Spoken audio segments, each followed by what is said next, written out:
வணக்கம் மக்களே, இன்னைக்கு நம்ம என்ன பார்க்க போறோம்னா இதுதான் ஐபிஎல் ஸ்கிரிப்டா. அவசரமாக சஞ்சு சாம்சனுக்கு அவுட் கொடுத்த நடுவர்கள், வெடித்த நடுவர் சர்ச்சை. அதாவது 2024 ஆண்டுக்கான ஐபிஎல் தொடரில் அம்பையர்கள் மிக மோசமாக முடிவுகளை எடுத்து வருவதாக ஒரு குற்றச்சாட்டுகளும் இருக்கு. இந்த நிலையில் தான் டெல்லி மற்றும் ராஜஸ்தான் அணிகளுக்கு இடையிலான போட்டியில் சஞ்சு சாம்சனுக்கு தவறான தீர்ப்பளித்து அம்பையர்கள் மீண்டும் சர்ச்சையில் சிக்கியிருக்காங்க.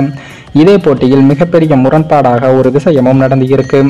ஒய்டு ஒன்றுக்கு ரிவ்யூ கேட்டபோது அதனை மிக சிரத்தையாக 3 நிமிடங்கள் வரை சரிபார்த்த மூன்றாவது அம்பையர் சஞ்சு சாம்சன் கேட்சை 1 நிமிடத்திற்கும் குறைவாக பார்த்துவிட்டு அவுட் என தீர்ப்பளிச்சிருக்காரு. அதை பலரும் சுட்டிக்காட்டி அம்பையர்களை விளாசி வராங்க. இந்த போட்டியில் ராஜஸ்தான் அணியானது 222 ரன்கள் என்ற கடின இலக்கை சேசிங் செய்திருக்காங்க. சஞ்சு சாம்சன் அபாரமாக ஆடி அரசம் அடித்து தன் அணியை வெற்றி பெற வைக்க போராடி வந்தார்.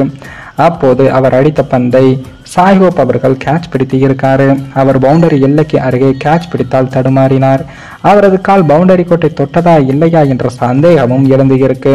மூன்றாவது அம்பையர் ரிவ்யூ பார்த்தார். அப்போது அவரது கால் பவுண்டரி எல்லையை தொட்டதா என உறுதியாக தெரியாத நிலையில் 1 நிமிடம் மட்டும் ரீப்ளேவை பார்த்துவிட்டு சஞ்சு சாம்சனுக்கு அவுட் கொடுத்தார் மூன்றாவது அம்பையர்.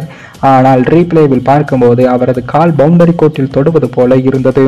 இந்த சர்ச்சை நடந்து முடிந்த நிலையில் அடுத்த சில ஓவர்களில் ரபிக் சலாம் வீசிய 19வது ஓவரின் கடைசி பந்தில் ராஜஸ்தான் ராயல்ஸ் அணியானது ஒய்டு கொடுக்காமல் போனதற்காக ரிவ்யூ செய்தது.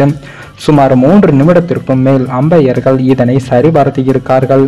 ஒரு ஒய்டுக்கு 3 நிமிடங்களுக்கு மேல் செலவு செய்யும் மூன்றாவது அம்பையர் முக்கிய விக்கெட்டான சஞ்சு சாம்சன் விக்கெட் சரிதானா என பார்க்க 1 நிமிடம் மட்டுமே எடுத்துக்கொண்டு இருக்காங்க.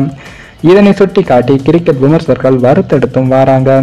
ஐபிஎல் தொடரின் ஸ்கிரிப்ட் படி சஞ்சு சாம்சன் அப்போது அவுட் ஆக வேண்டும் என்பதால் தான் அவுட் கொடுத்து இருக்கிறார்கள் என ரசிகர்கள் பலரும் அம்பையர் முடிவுக்கு காரணம் கூறியும் வராங்க. மேலும் இந்த வீடியோ ஏதோ ஒரு விதத்தில் உங்களுக்கு பிடித்திருக்கும் என்று நினைக்கிறேன். நம்ம சேனலுக்கு புதிதாக வீடியோ பார்க்கிறீர்கள் என்றால் மறக்காமல் சப்ஸ்கிரைபர் செய்துவிட்டு பாருங்கள். இன்னொரு வீடியோவில் சந்திக்கும் வரை நான் உங்கள் தமிழ்.